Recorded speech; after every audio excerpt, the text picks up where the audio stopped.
I'm Ryan Brown, and this is the Unvarnished podcast. And today we're visiting the studio of Bryce Cameron Liston. And yeah, I'm super excited to be here. I've only been in your studio once before.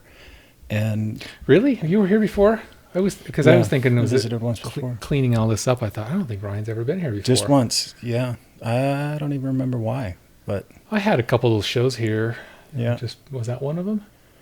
See, the cool thing about, I mean, I'm older than you, but the cool thing about my age is you forget everything you've done in the past. You just and you get to relive it again and again, you know. Perfect. You watch a movie 10 years ago, you can watch it again like you've never seen it before. It's awesome. Well, I love the space. You're in a really cool place in Salt Lake. So it's awesome to be here. Thanks for letting us in. Yeah. Glad you could make it. Glad you came up during this pandemic thing we have going on out in the real world. Thanks for letting me in. Just hang out in our little studios here and yeah, cheers. So just to get started, in my opinion, you're one of the best artists in Utah. Yeah, now I know you're lying. But if you could just tell us, I know your mom was a painter. Yeah. And so give us an idea of like growing up in Utah. There wasn't, I don't know if there was a huge art scene around you, but you obviously had it in the home. So how did that influence you? Where did you, at what point do you think you felt like this is it? This is what I want to do? Well, let's see if I can condense that down to like 7 or 8 hours. Just kidding. It was in my home, but my mother was the only, I have a family who's on one side very mechanical and artistic. So my mother was the artist, and I was around that from very young time. So I was an accident. So, and the reason I say that is she had my two siblings. They're much older than I am. And so she had her kids, and her idea was she'd get her kids raised to a certain point, and then she'd always wanted to be an artist. She'd always wanted to take classes. And so she started taking these classes, and along I come. So she did the best thing she could do. She just had to drag me to all of her art classes. So my two siblings didn't get that. They were already out and about doing their thing. And then she goes dragging me down to trade tech back then, BYU, all the classes she took down there. Yeah. And I know I tell this story quite a bit. She would go out plein air painting with, and this is Utah County. So Utah County's, for all your viewers in Utah, you know where that is, but a little south of here, very rural. It was very, very, very rural. Still is a little bit, I suppose, but not as much. Where I live. Yeah. So there was lots of places to plein air paint. So she would drag me out to these plein air events with all of her friends. And I must have been a rat. I must have just hounded her because I was bored. I was bored out of my skull. Yeah. And but at one point she put two and two together. I like to put models together. So the routine became that as we headed out, she'd stop at the store and buy a model. She'd let me pick a model out, head on out, put a newspaper on the hood of the car. I'd sit there and assemble that model, and she could go paint all day long if she wanted to. Nice. So it was that was a great thing. And the reason I say that, so when I was young, I obviously wasn't interested in art. In school, I drew maybe just a little bit better than most of the other kids. Just I think having that in the home just somehow kind of seeped in. Maybe I had an ability. I don't know.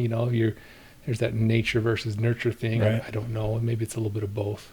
Yeah. So, but it was an option. I know for me growing up, it wasn't. Nothing. There was no artistic. You were saying, and there's nobody influence. In your family that's really artistic. Is it just you? Yeah, I guess what I mean is just the world, because I think there's probably different.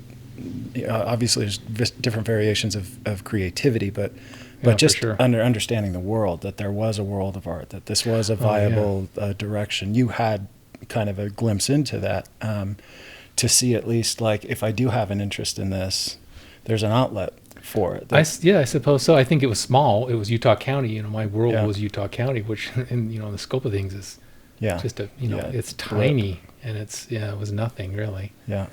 So, and it went on, in high school, I continued on, I think, with interest. I think you're probably the same thing in school when you can draw something. Yeah. And it was horrible, I'm sure. I don't Yeah. have any of them around, but you were better than everyone else. And you become the artist. Yeah, you become the artist. There were a couple other kids that were, there were probably a couple that were better than I was, but we all drew. So you get that interest, you keep doing it. In high school, my art, junior high, no, it was high school, my art teacher had some books on American illustrators, like N.C. Wyeth. Yeah. So I just fell in love with those books. I just absolutely love those. Howard Pyle, N.C. Wyeth, probably Dean Cornwell. Mm-hmm. So that was a big influence. That kept me going. And the funny thing is, and then I like the story too. In junior high, everybody has to go through. You have career counseling, and you have to bring your parent in, and the career counselor is going over what you want to be in your life. So I remember this one point with my mom sitting there.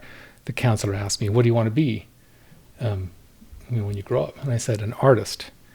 And she was a little. I still remember. She didn't quite know how to answer that, but she looked down at her paper, and she says, "That's not an acceptable answer." I was a little dumbfounded by that because I was so proud of myself for saying that. Yeah. And I red-faced, kind of like I am right now, kind of nervous, like, oh God, architect. And she said, "Yeah, that's acceptable." Okay, that's on my list. Yep, that's on my list. I don't think things have changed much. Yeah, I don't think so either. So from that point all the way through high school, even though I did take a lot of art classes because I liked that, I took more drafting classes. I was going to be an architect or draftsman. Yeah. And the thing that changed, that pivotal moment that changed, was it wasn't too far from graduation. They took us down to BYU to show us the drafting program that was down there. Yeah. And what they showed us was that it was all being done on computers. It was CAD programs. And that scared the hell out of me. This was 1983.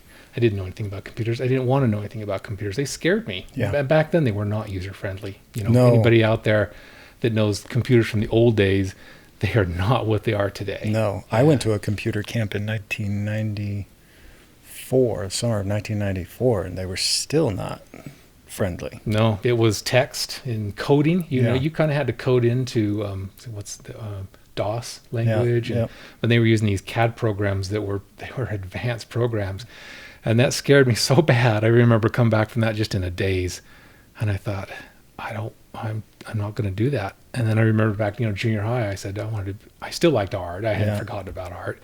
It's like, and I remember that day, I said, no, I'm going to be an artist. And the reason I kind of said that, I said, the computer will never overtake the artist. And I said, I'm going to be an artist. So there was kind of that moment. And I was just around graduation of high school. And then the funny thing is, when I told my mom that, she was horrified. She was an artist, but she was a hobbyist artist. My dad worked, brought the money in. She had raised her kids, except for me, and she did it as a hobby. Even though she did some pretty good stuff, I think, for a hobbyist artist. She was quite accomplished, but she never sold anything. That wasn't her goal. But when I said I'm going to be an artist, I didn't sit too well with her. So I think you asked me some questions earlier, and I think one of them was like, did I have any support when I was young? Zero. I had no support whatsoever. That's so interesting that she was so passionate about it, but she wanted me so afraid. Just do it as a hobby. She said, just do it as a hobby. Just do it on your side. Don't do it as a career. She was petrified that I was going to starve to death out there. That's really interesting. And then, but you went to the U anyway. Oh, you decided to I did. go to the U. How long were you there? I don't think I quite made it a year and a half, actually. Really? I went through their foundation program. And, again, Utah County, very rural and almost kind of impoverished to a certain point back then. There just wasn't a lot going on. And I'd lost my dad when I was 13. So he was kind of in real estate. So we had property and things, but we didn't have any cash. We had no income. Yeah. And so we had a house. It's not like we were living under the viaduct or anything, but it's maybe embarrassing to these days, but we had food stamps. We went to the grocery store to buy cheese on government food stamps because we Yeah. didn't have anything. So I was very, I just didn't have a lot of means. I think a lot of artists might know what that's like. Yeah, probably even today. Yeah. It's like, No shame in I it. got my food stamps right here. Yeah. So, the University of Utah was the closest thing I had. I just figured I was naive. And it's like, well, I'm going to go to the University of Utah and I'm going to take art up there. I didn't know what their program was like. I didn't have any affiliations with Brigham Young University, which was actually closer to me, but since I'm not really a member of the church, that didn't interest me. Sure. And I guess I wanted to go to a university because it was the big university. Yeah. So went up there, and it didn't take long to realize that was not. I wanted to learn how to draw and to hone my craft. Yeah. And that just wasn't going on. There was so much, I felt like I was back in high school for a lot of it. And I think if I'd have stuck it out, it probably would have actually been okay. And I probably could have found enough classes, because they did have classes. They had life drawing and there were things, but But that's post Alvin Gittins. Well, era, right? yes, actually. Wow. Well, that was part of what I was going to say, because I know you asked me about Edward Fraughton, and I can't mention my college days without mentioning him. So when I moved from Utah County to Salt Lake to go to the University of Utah, let me backtrack really quick. I actually had a job then for a couple years at, it wasn't even a couple years, a year at, it was called Wasatch Bronze. And I just thought I wanted to get into art so bad. And I had heard about this bronze casting foundry, and I figured if you can get a job there, you're in the arts, which wasn't the case, really. You're just an employee, but you're around art. You know, I got to know some Grant Speed, who's actually went to school with his son, Boone Speed, and I got to know he was a great Western Utah artist, and there's Grant Speed coming in, and it's like, wow, he's a real artist, and you shake hands with him, and that was actually pretty cool, but I was just a grunt laborer. But anyway, I had Foundry experience, so I needed to move up to Salt Lake, and I just started looking for foundries. And someone gave me a tip that there's this guy up there. His name is Ed Fraughton, and he has a foundry. It took me forever to find it, because I was looking for commercial. The Wasatch Bronze had letters out front. It was a commercial building. Yeah. And I must have driven by his house 20 times looking for this address. And then finally I was like, well, that's the address they gave me. It's this old church. Before Google Maps. Oh my God, yes. Yes.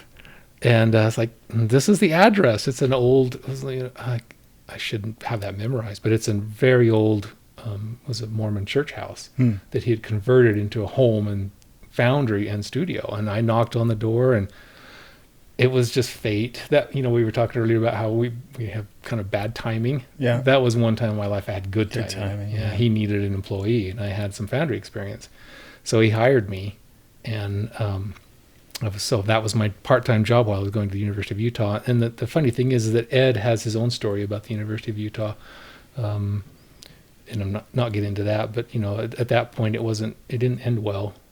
Per se, but he was there at least at the good time, and he was doing sculpture but Alvin Gittins was there, and Avard Fairbanks was there, and I think there was a lot of good learning there. But by the time I got there, it didn't seem to exist any longer. Yeah, it evaporated. So he sharing his experiences at the University of Utah, and then I was developing my own experiences.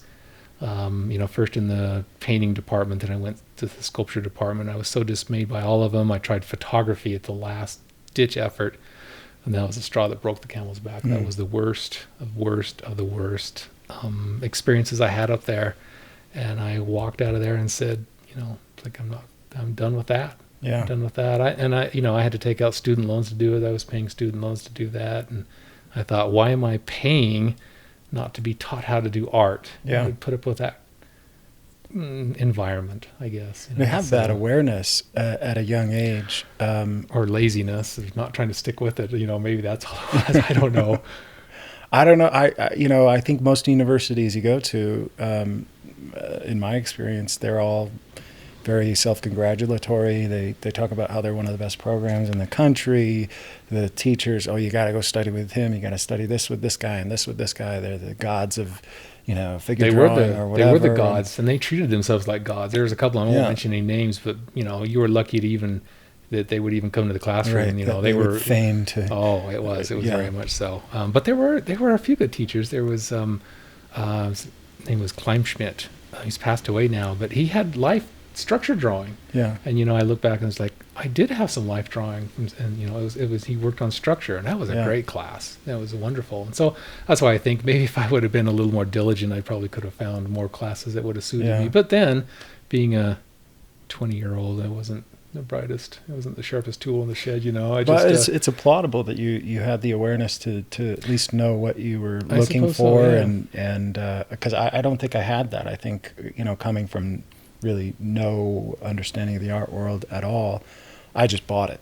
I went to BYU and you did. I didn't know that. Everything that they sold me, I just thought this is great. I think at least BYU. I know they have an illustration program and a fine arts program. I was lucky enough to go illustration route. I thought, and the only decision was the commercial aspect of it, right? I thought, I don't know anything about the art world, but commercial sounds like money making, and so I guess I'll go that way. And thank God, right? Because I learned about like Howard Pyle, N.C. Wyeth, Norman Rockwell, J.C. Leyendecker, which was great exposure to the American representational painting movement in the early 20th century. But again, it took me years and years before I realized, like, this isn't really... they're talking about this tradition, but it's not really this tradition. And I'm not really making progress. I'm getting exposed to concepts, but I'm not actually developing the skills towards those concepts. Oh, really? That's interesting. And but it took me 4.5 years and graduating with a BFA to figure it out. You have a degree. I don't have a degree. Yeah. It's amazing how different they treat me at Walmart.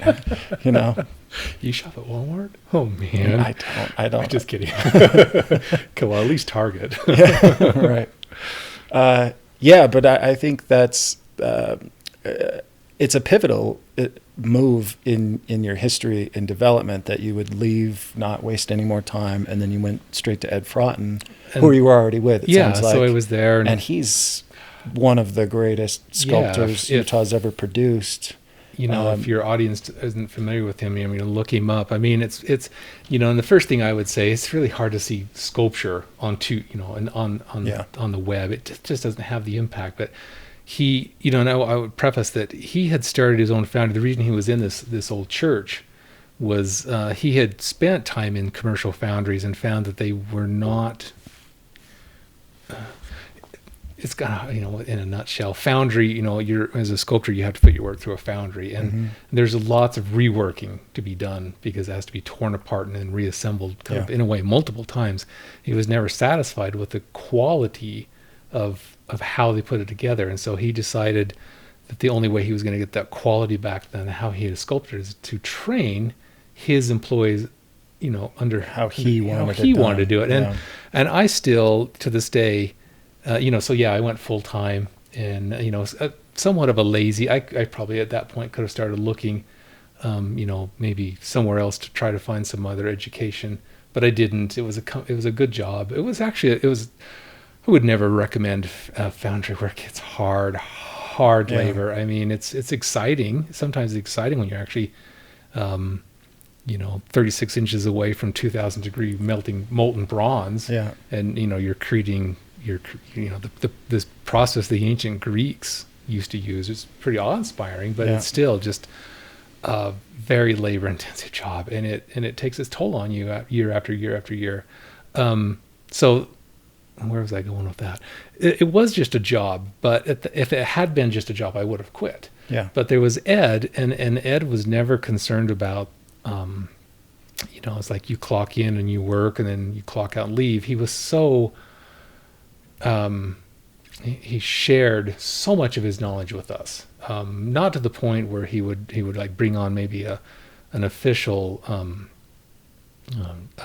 curriculum or something. Yeah, like just the the name just evaporated, protege. Oh, okay. But he still, wanted to teach us. He just loved to teach. He'd love to teach. So, I can't tell you how many times I'd be down there reassembling one of his bronzes, and he'd come down there on the welding table and draw out a horse's leg. This is, this is what happens. This is the bone. Here's the tendons. This is what it does. This is, and you're getting an art lesson on your welding table. Yeah. It's like, wow, that's pretty cool. I should have taken photographs of those drawings. They were impressive. He could draw as well as he could sculpt. He could actually paint too, but he chose sculpture as his medium. But anyway, yeah, he's one of the, I always counted him as a world-class sculptor. He's got that, his subject matter is more Western oriented, but it's classically trained. It's just beautifully rendered and beautifully done.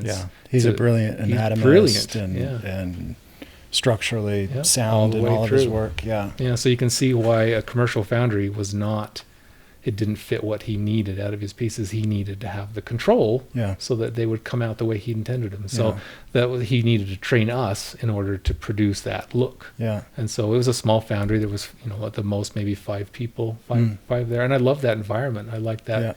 Yeah. I don't like working for big companies, and we could kind of come and go as we pleased, and it was a nice cushy job. So I was there if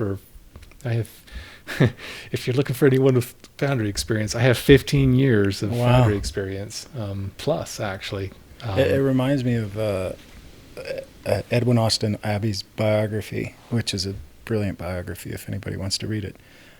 He was always writing to, I think it was Alfred Parsons at Harper's, saying, this is how I toiled over this drawing, and now you've got these people reproducing it in like woodblock etchings or whatever, and it's terrible. The reproductions are terrible. Why am I going through all this effort? And if he had the control, he probably would have had his own. He'd have his own crew, his own there, people, watching over him, training them. Yeah. So in a strange way, that was. In an unofficial manner, it was the old way of learning, master student in a way. Yeah. But it was slow. I was there for 15 years, trying to. But you were making your own sculptures as well. Weren't you? That's the funny thing is, I think you asked me at one point too. Why did I choose painting over sculpture? And I don't know if I have a really definitive answer to that. But it is. I think part of it is because you're working with sculpture every single day. It's somebody else's sculpture. Mm-hmm. I didn't seem to have the desire to go home at night and sculpt.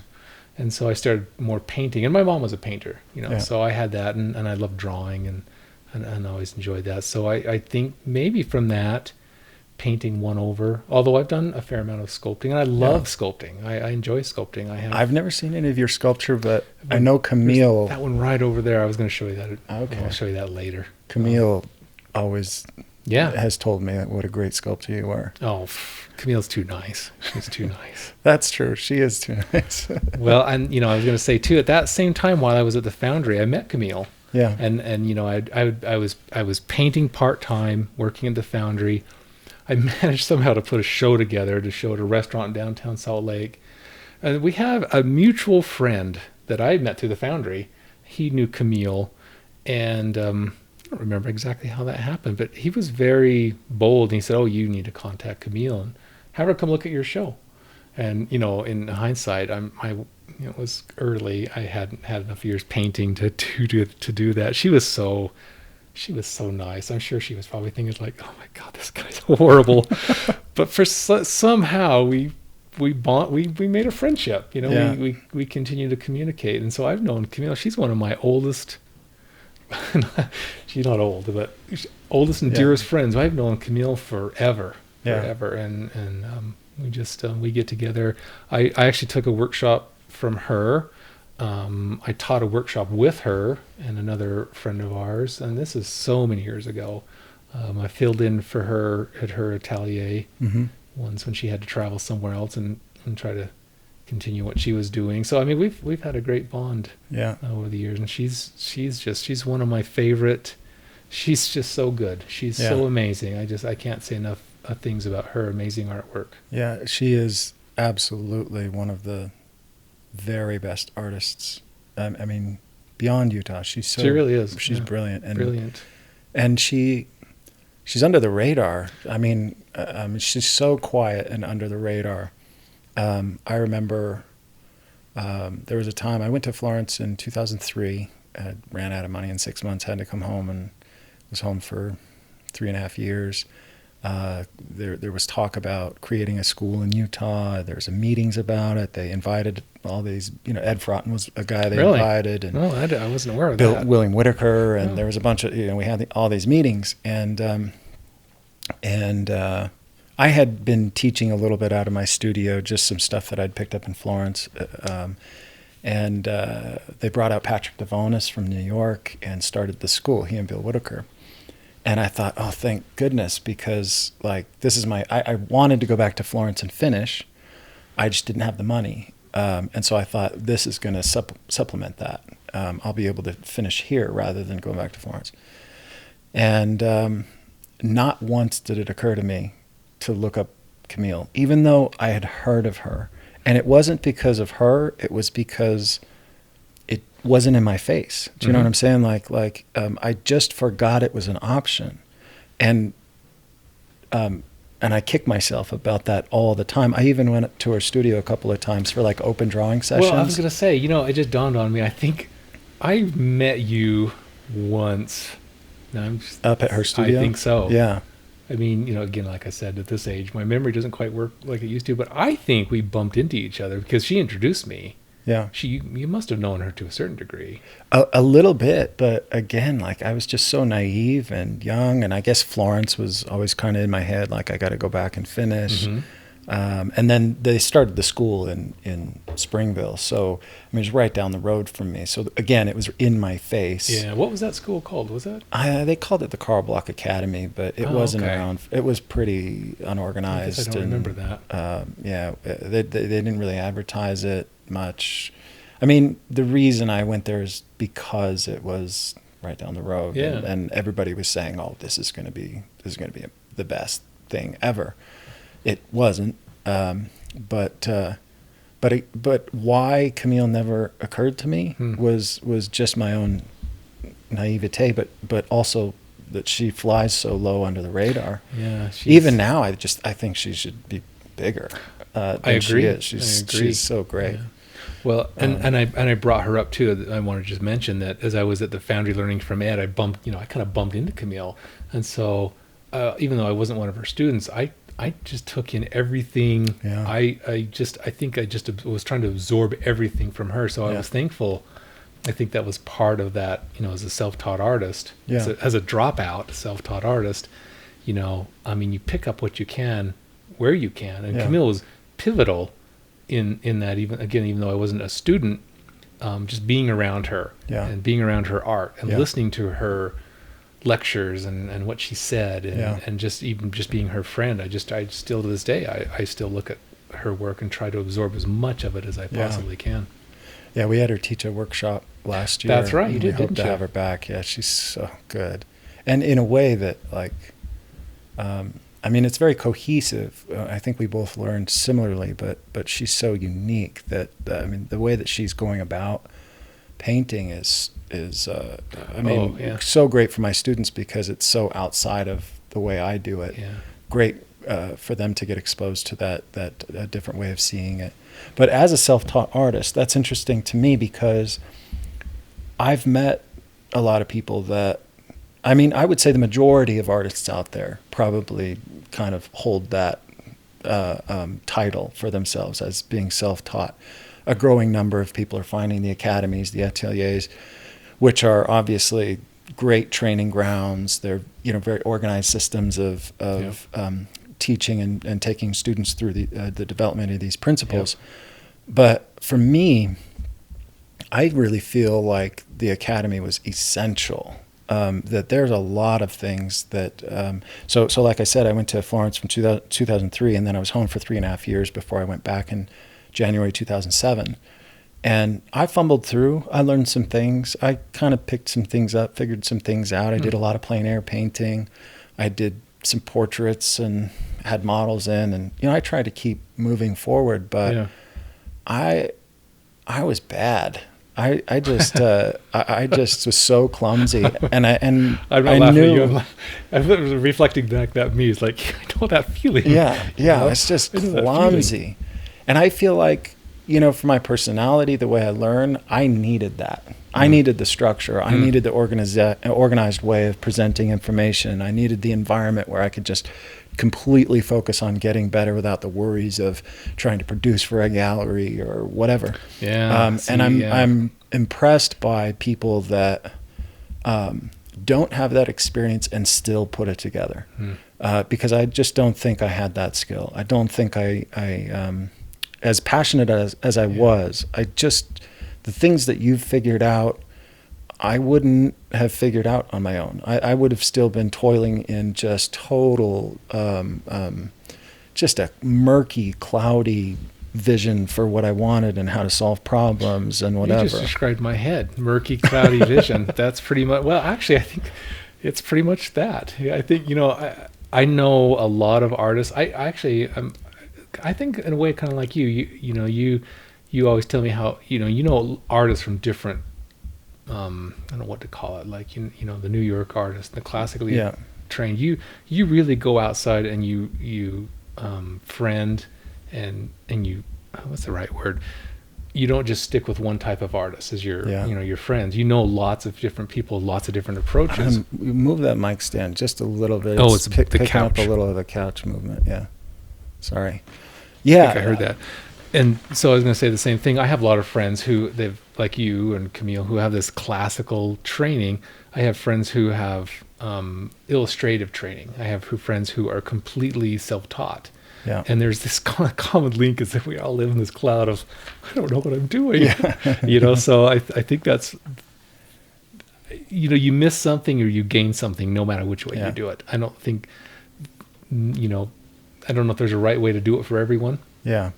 Yeah, for sure. I think, and the good thing about our career, I always say this, is that almost everybody is amazing and cool and humble and approachable. It doesn't matter how big they get.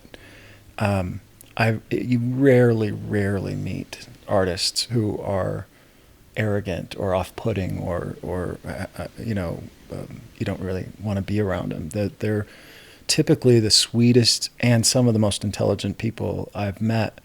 And so it's easy to swing in and out of different stylistic preferences or different academic background worlds because everybody's just generally pretty salt cool. Of the earth. Yeah.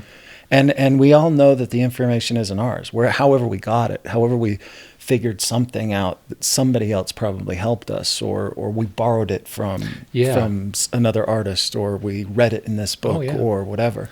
So nobody owns the information. And you know, that's not always the case if you get into, like, you know, I can't imagine going to a conference with lawyers or, you know, like surgeons or something, and the personalities that you're going to get. No offense to lawyers or surgeons. I'm sure there's plenty of people there, but I would think that within this career field, I would say there's a higher degree of humility. There's a higher degree I would say so. You know, my experience, and I think this is most of us, you know, I think for the most part, we're somewhat tortured. To be a tortured artist is to grow. Let me preface that a little bit. You know, there's a fine line I've noticed. There is a type of artist who loves their work. You know, they love their work from the very beginning, and you know, and as I've gotten older, I don't judge as much as I used to, and it's like good for them. Good for them. If you want to produce the art and you love everything you produce, and that's just good for you, fine. I have no problem. On the opposite scale is the artist who tortures themselves because you can never measure up to your own wants and desires. You're always falling short. Yeah. The opposite is this tortured artist, and if you're so absolutely tortured, it becomes unbearable to create art anymore, and you stop. Yeah. And the axiom, or, you know, the balance of that is, you know, you've got to back off a little bit. You have to continue to create art. I almost forgot where I was going with that. See, sometimes I'll back up so far, I get back here and it's like, where the hell was I going with that? But I think I know where I was going.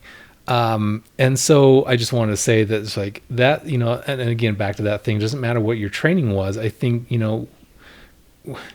we don't live up to our own expectations. Yeah. You finish a piece of work and you're just like, oh my God, Yeah. that wasn't what I wanted it to be. And I know I've read Norman Rockwell's biography, and he said the same thing. Actually, that was one of the things that made me feel better. That was a big step forward when I was just, I was like ready to quit. I read the Norman Rockwell biography, and I was like, Norman felt that way?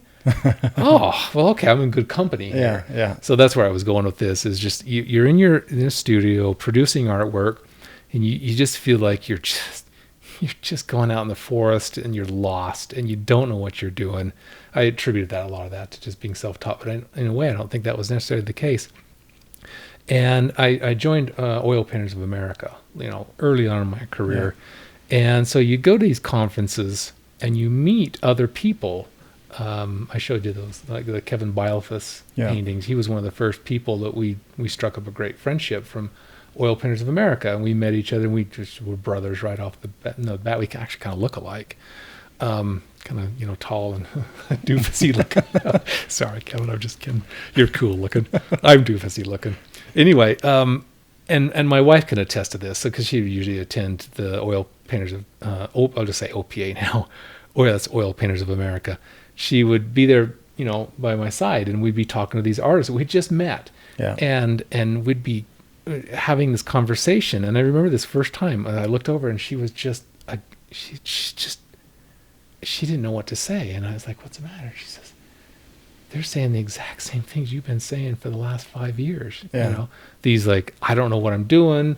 I hated that painting. This torture. And so there's this commonality that we have. We are cut from the same cloth, and it doesn't matter what you produce. Like, if you're a classical academic, if you're, I won't go into modernism. I don't know if I know about modernist art, but I'm talking about maybe realism, to a certain degree, impressionism, representational. We are cut from the same cloth, so we all have this link, and they're all humble. That was the thing. It's like you were saying. It's like the salty. They're just the nicest, most accommodating, honest people I've ever met. It's one of the greatest benefits that I've noticed in being in this career is just we're constantly surrounded by really the best people. And it can be a huge challenge for especially a young painter. Like, when you decide to take on the moniker of professional, it's such a weird feeling, right? When you start sending, you may have work in galleries, you may have work that you want to propose to galleries. But you're just a person, and like when you think professional artist, you think of all these people that you highly admire, and then to assume that you're going to call yourself that is a weird transition. But I know that I've had some friends in the past, I've even had students in the past, that they're so crippled by that self-doubt. They're crippled by the self-loathing that it's prevalent. It's so prevalent. Every artist is by nature bipolar. Right. We love what we're doing some days, and then we hate it the next day. And you're up one week, you're producing, you're so great, and the next week you can't even get out of bed. You might have 2-3 months where you sell mountains of work, and then 8 months. Nothing. I was going to say 8 months. I'll take 8 months. Zero. I was telling I was chatting with a friend the other day on the phone. He said, "What do you want? What would you want out of your career to this point forward?" And I said, a little consistency would be nice. I've had enough of that. Make in that month's time, you think, wow, this is the best career I could ever have. I'm on my way. Looking back. Get ready for that 6 to 8 months of no income. And so it balances out, and it I don't know if that humbles you. but it's frustrating. But that's what I said, is like, a little consistency would be nice. A little consistency. If I just knew where my next, my next month's income, and even if it's not that great, I just would like to know a little more ahead. Have some confidence. I think that's something I struggle with. And it has a lot to do with marketing. I think every artist has to, at some point, really be super self-reflective and honest with themselves and say, what are my priorities? Yeah. For me, it's always been trying to get better and trying to do something a little bit better. But when you choose one thing over another, something else suffers, right? You only have so much time. Right. So if I'm putting a lot into just trying to figure out how to maybe turn form a little bit better, or how to be a little bit more sensitive with my flesh tones or whatever, I market less. Yeah. And different artists have different priorities, and some artists prioritize fame and fortune, right. Which I think if you're honest with yourself and you say, this is really what I ultimately want, I don't think there's anything wrong with that, because you're doing something that's very self-satisfying. I just think you really have to sit down and have a nice talk with yourself and figure out what absolutely is the thing that will make me feel accomplished. Yep. And if it's money, great. If it's quality, that's right. Whatever. That's absolutely right. But no matter what you choose, right. Other things will suffer as a result. Yeah. Boy, that you said a mouthful. You said a mouthful right there. So, but I've had, like I was saying, I've had friends and students who have been so crippled by the self-doubt. I even had one friend say to me once, I remember I was in a show in Alexandria, Virginia, and it was a show with a bunch of, I knew that they were going to be showing a bunch of Italian landscapes and whatever. My friend had done some really beautiful Italian landscapes. So I said, you got to send these to the gallery, even though they weren't representing him. I contacted the gallery and said, hey, I've got a guy, he's got some really beautiful paintings. Gallery said, okay, let's see him. And he would not send him. He didn't want to send them. Finally, I said, I'm sending paintings. I'll throw them in my box. I'll pay for the shipping. Just send them, which he did. And then he sold. And then the gallery said, we love them. Do you have any more? And he did. He had a bunch more. He had like 12 more. And he sold, I think he sold like 16 paintings opening night. I sold 0. I was so excited for him. I was a little devastated, especially financially, that I hadn't sold anything. Yeah, I know that But feeling. I called him and I was like, oh my gosh, this is amazing. Like, you sold 16. This is crazy. And he was so blasé about it. He was just like, yeah, well, I don't know. I feel like, and his response was, I feel like I'm lying to the people that are buying the paintings. Like, if I'm selling them, they have to be like amazing, and I know they're not amazing. And so he felt like he was lying, and I thought, oh, how crushing that must be to not find joy in like, I've had students that have gotten mad at me before because I find too much joy in my own work. Like, there's times where I'm just like, oh my gosh, look what I did. Because I figured something out, right? Yeah, and it's not that I thought it was the most amazing thing. I just figured something out, and so I'm like, you got to see this. Look how cool this is. I don't mind keeping my own work. I like my own work, not to the point of hopefully being overly narcissistic, but I love that I'm doing it. I love the process of it. I love the outcome. I love that I accomplished something. I have evidence that I made something. And so it's all of that brings joy to me. And I've met artists and had students that just don't have that. And ultimately, they just don't stay in the field, unfortunately. Some highly, highly skilled people. I think that's really important, to somehow fight through the anxiety, the frustrations, the doubt, and still find joy in every incremental forward step.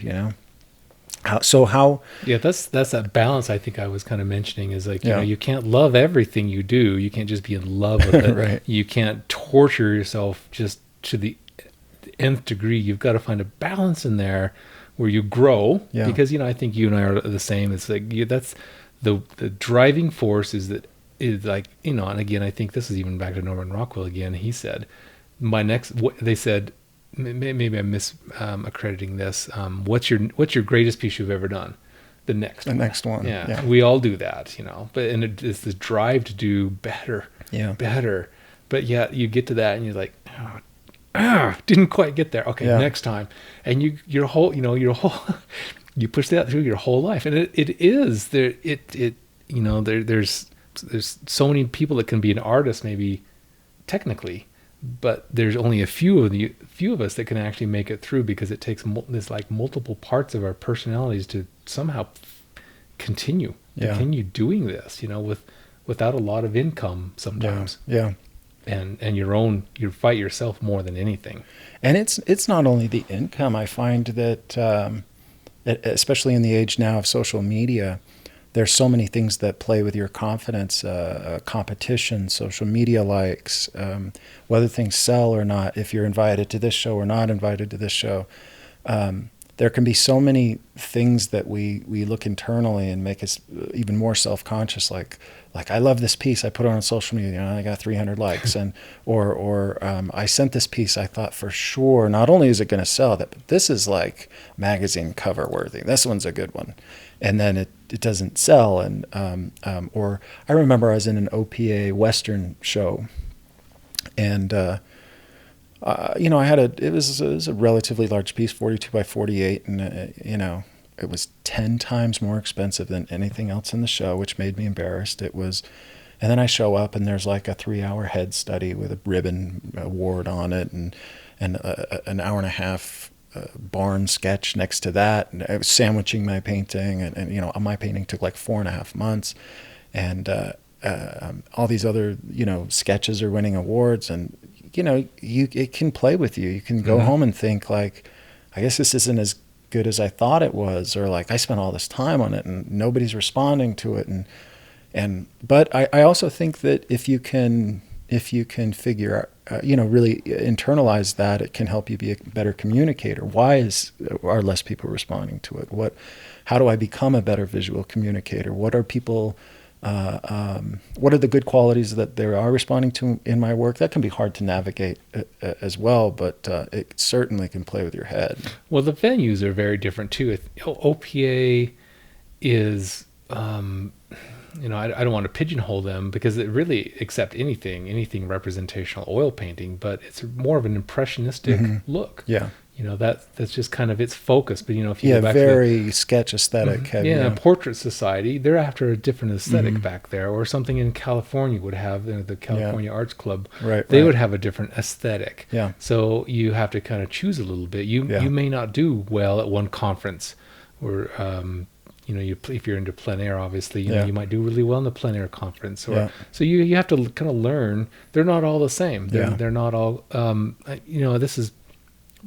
Multitude of artists have always said this, trying to think who I heard it from the first time. Put this piece in a show and it won nothing. Take the same piece. I mean, this has happened to us all. Sure. Take the same piece, put it in the next show, you won first place. Yeah. So that, when you're in a show, like you said with the OPA, and you got nothing, but it's hard not to just turn everything back on yourself. Yeah. I did it all wrong. Right. I'm bad. I shouldn't be doing this. Yeah. I've joked my joke. I get pretty down on myself, and I joke that if this doesn't work out for me, I'm going to be cooking burgers at McDonald's. Because I don't have anything else. This is all I have. And so when you get to that point and you turn it all back on yourself and you get pretty low, it's scary. It's a scary place. And sometimes the only thing that keeps me going is that this is all I know. Yeah. I don't want to do Foundry work. I'm too old to do Foundry work. My body's too decrepit at this point. I can't do that. So I have nothing to turn back on. Yeah. And that's usually enough to just get me back going the other direction again and get producing and feeling better about my work. But it's always this up and down. Sure. It's never this straight thing. I've observed that, I think, on social media. I observe it in myself first, that an artist will post a lot and then you don't see anything from them for a couple weeks or months. We're all different there, but we all go through that up and down. And I think that's that time when you just see an artist not posting, they're reflecting, they're looking back on themselves, they're actually growing. That's how we grow.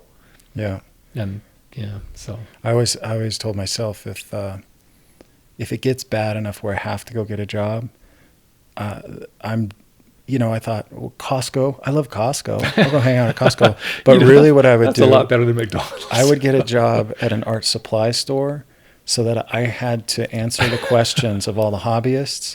and true. like show my students where the pencils are in what aisle, because that would be it would be the most demeaning thing I can think of, and nothing would be more motivating than having That's a good point. like university students ask me where the acrylics are, and I have to like show them. And What's a kneaded eraser used for? yeah, that would Yeah, I be never thought about the that. kick in the That might pants be- that would get me. I might have to rethink that McDonald's thing a little bit. Walmart greeter has come up lately Yeah. too, because I'm getting that age, so. Well, I tell my students, you want to enter competitions, you want to enter shows, Yeah. of course, but when you win, don't. It's easy when you win to say like, well, finally the judges got it right this time, right? I've arrived. Yeah, but when you win, take it in stride. Nothing's deserved. A Yeah. loss is not deserved. A win is not deserved. You take advantage of the win. You can promote yourself on that. Obviously, it's great, but it's all so random. And you hope you win some, but when you lose, don't take that as Exactly. a deserved Exactly. kick either. I wasn't even going to go into this aspect, but I've judged not tons of shows, but I've judged a few shows, behind the scenes, juried and judged them. Yeah. I hate judging so hard, because, they want first, second, and third, and then maybe they'll give you 5 honorable mentions.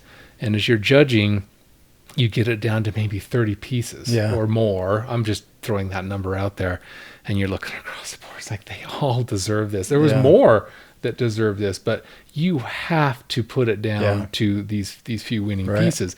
And it gets down to maybe I take it too internally. I can't just give up on it. So I spend hours and hours and hours lamenting over this, and I don't want to make it sound flippant, but it does sometimes come down to, and I don't do this again, throwing a dart. It's like, which one's going to win? Because they're all deserved, or. And then it I'll comes come back, down to your personal taste or the mood. I'll come back the next day and I'll look at it. I was like, oh, no, I like that one better today. Yeah. But you try to ask yourself, why do I like that one better? Answer it, but then you have the same answers on the other. So it's more subjective than we would like to admit. Yeah. You can eliminate 70% of the art, not quite there. Yeah. But you get down to that 30%. It's like, oh my God, that's all good stuff. Yeah. There's something good in all of it. There might be one piece that's just like, yep, that's the winner. That's the piece that's above all the others. And again, you put another judge in my place, he's going to choose something different, maybe of the 30%, he might choose 10% from the 70% I rejected. Yeah. So it unfortunately is more subjective than we would like to admit. I learned that lesson in a really shocking way, because I thought, I do come from the academic side, and I think there's a lot of probably similar taste in there. Obviously there's enough of a dogma where people agree on a lot artistically and aesthetically. So I run an academy. So I had 2 of my students one year. I remember specifically, it was like a Portrait Society had just published the finalists one year. I can't remember what year it was. And I think we all were frustrated by what get in for whatever reason. Yeah. Oh, and I was frustrated maybe because I didn't get in. Sorry, there's a buzzing. What is that buzzing? No, I hear that now. What is that?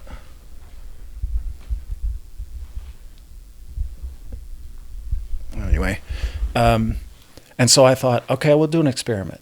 I've taught these guys, so we probably have similar taste, right? I mean, they've been studying with me for a few years, so we've had this conversation going on. I bet we picked the same ones. So I had them arrange from first to last. Oh, that's interesting. You guys take these 20 pieces and we'll all do it.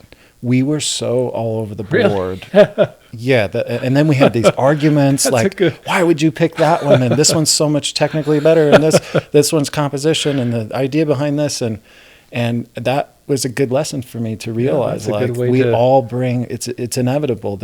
I'd love for there to be, I love sports, so I want everything to be meritocracy. I want us to be able to say LeBron James is the best in the NBA because ABC, right? And And sports really is the absolute meritocracy. But painting just isn't it. As much as I want it to be, it just isn't it. Even in our world of representational art, if you go into abstract art, it gets even wilder. I won't even go into that. So, you got to at least bring us back into a representational form of art, but it still has that same subjective quality to it. You can't get away from it. Yeah. So to get back to your development, as a self-taught artist, you've figured out so many things on your own, and developed just a really unique touch to things. I think I was telling you earlier. It just I see something online. It doesn't have to have your name on it. That's a Bryce Liston. See, right? That's interesting to hear that from the outside, because maybe you're the same. You think, oh God, mine just looks so plain Jane. Yeah. I look at somebody else's artist, I could pick them out like that, right. But I think, God, mine's not that way. I've got to be more distinct. Yeah. So that's interesting to actually hear that from the outside. Yeah, I recognize that. I'll give you that $100 later, that bribe. So I didn't say it was good. I just said I recognized it. Touche. Just kidding.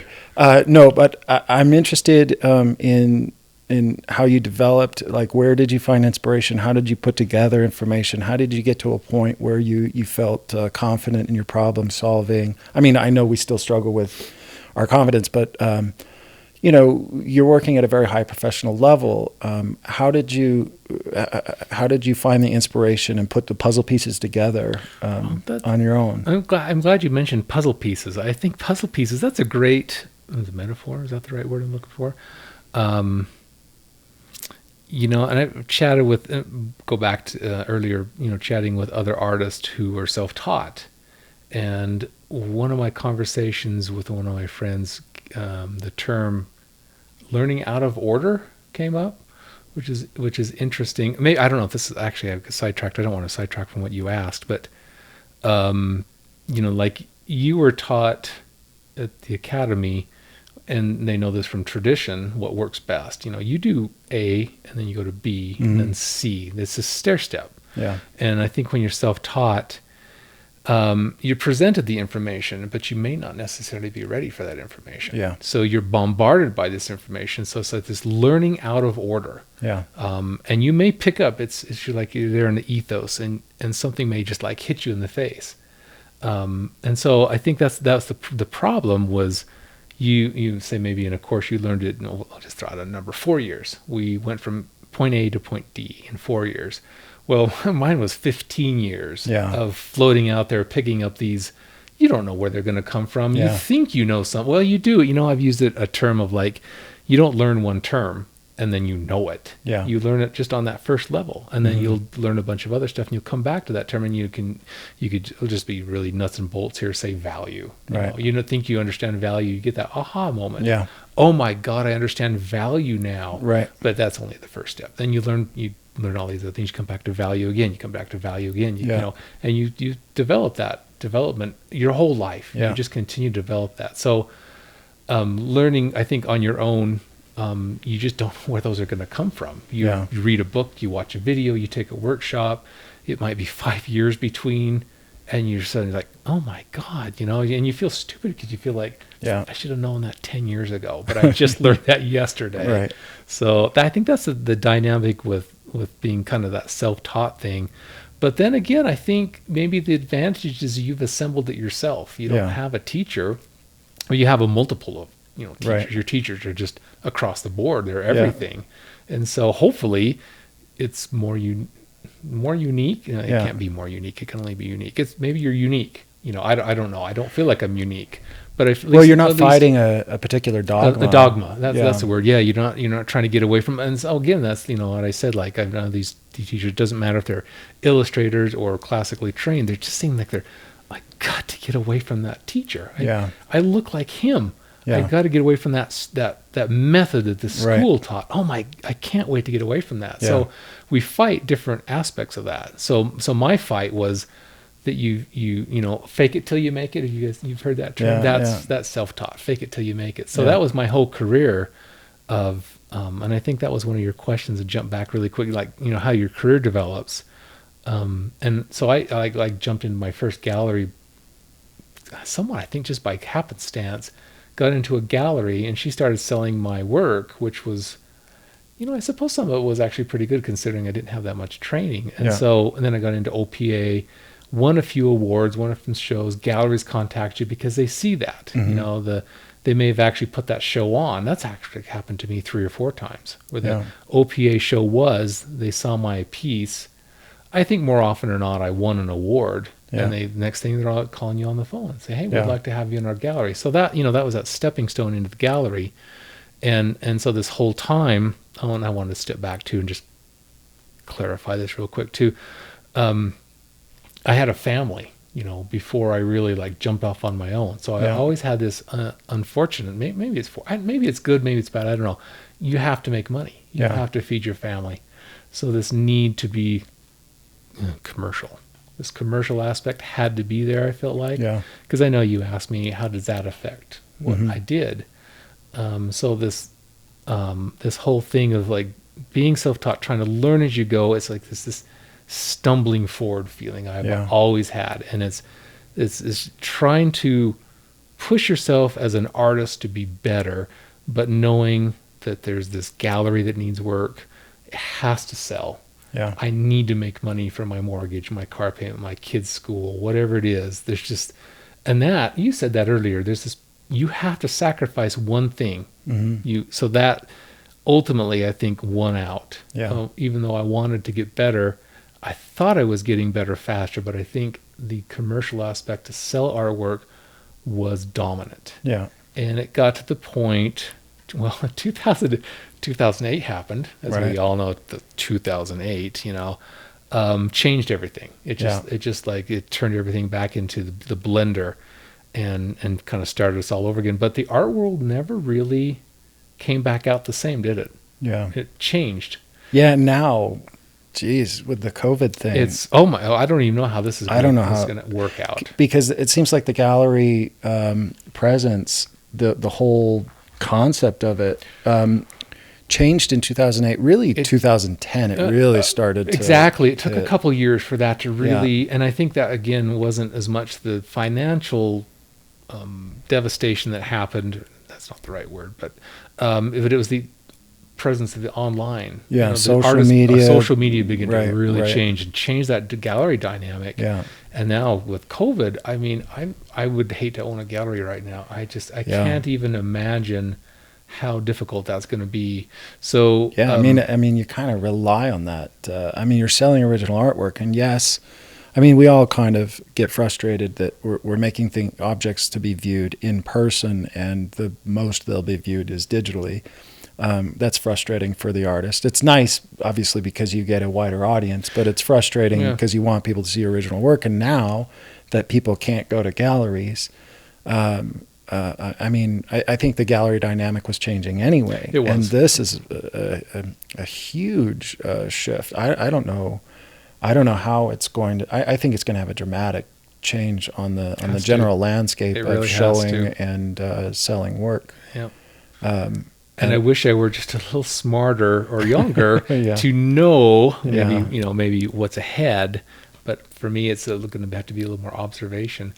But I feel good at this point. I was going to say too, that's like as a family, we relied on my income in the early years, and I was providing my family. And when 2008 happened, my wife had to get a job, and so now the dynamic financial responsibility has changed just a little bit more. I have to make money to live here. It's not the most expensive place to live, but it's not the cheapest place to live. So we do need some of my income. But it has changed a little bit to her income, to the point where now I feel like I don't have that pressure any longer to have to provide. And so I've been able to step back. So this COVID thing that's happened I think most artists are like this. It's just she's been okay with her job because she works for a hospital.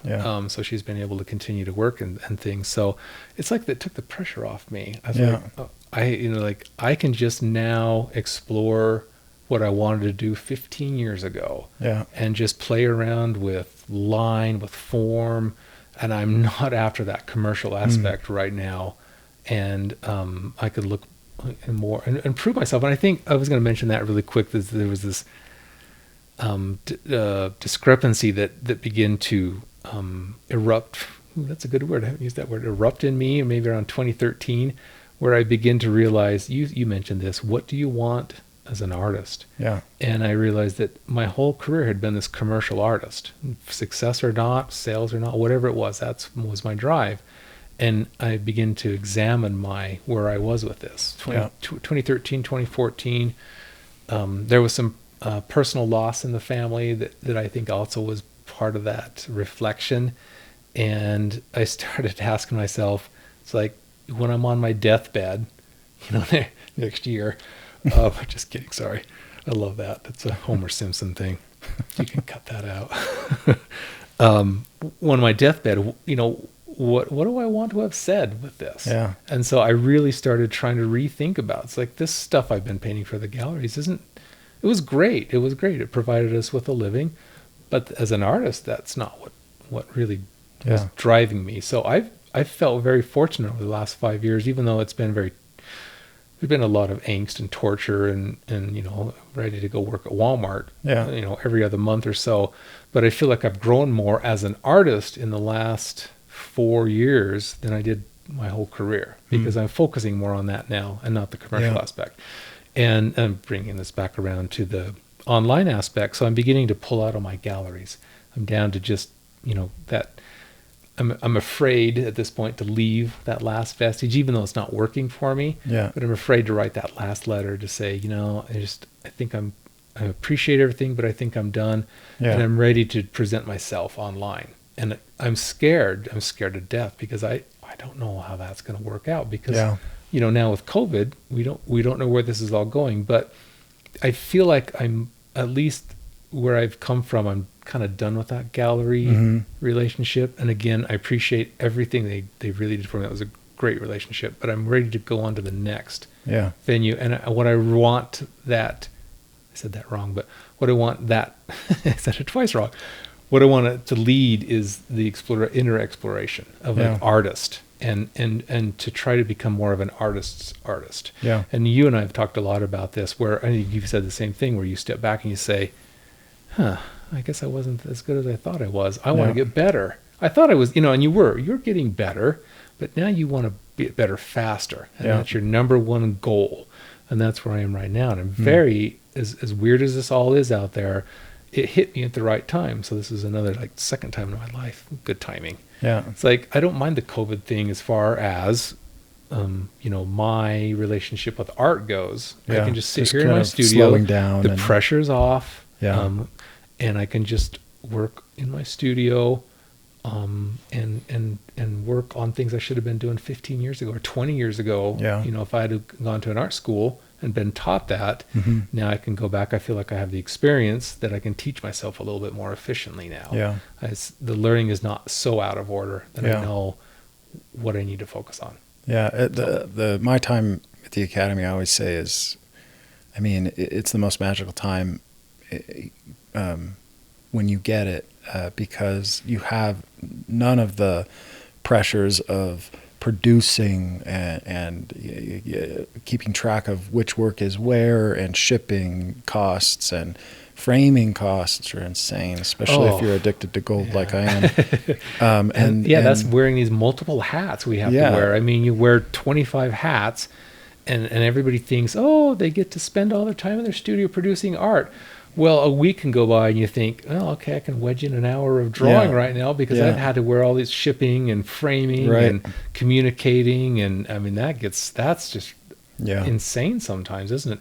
And that's the scary thing, is now we're representing ourselves online. Right. Now we have to be our own marketers. And we all know that we're not our best own marketers. That's the hardest what we're thing for me is, I can stand in my studio and look at a painting and love it. I just can't tell you why you should. I have the hardest time. I could promote the shit out of you, but I can't. That's what we should do, is come up with this artist co-op where you promote you promote you. Right. You're exactly right. Because I was thinking, I've said this for a while. I think a little bit of that. This is maybe it's more specific than you were thinking, but we know too much that went into that. We know the angst, the pain, the joy that went into that. We know every brushstroke that went into that. There is no longer any magic to it, because we just know the process that went through it. Yeah, we've got a behind the scenes glimpse. Yep. When somebody else sees it or experiences it, they see the magic. Right. Okay. And I think this is true. We all know this. What happens to you when you've been working on a piece and you kind of struggle through it, you kind of hate it, but you push it through because it has enough going for it, and you end up with it and you think, it's okay, the next one's going to be better.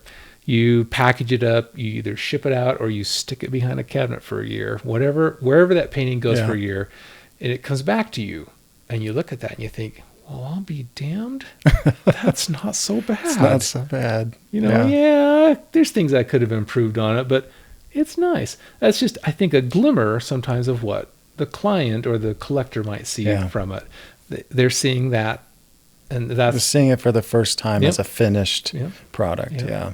And so that happened to me just the other day. I actually, a piece came back from a show, didn't sell. I was a little frustrated by it. Didn't win an award. I was like, oh, great, It stayed in the box. I didn't even take it out of the box. I stuffed it in my garage, and literally it was there for, it wasn't a year, maybe 8 months.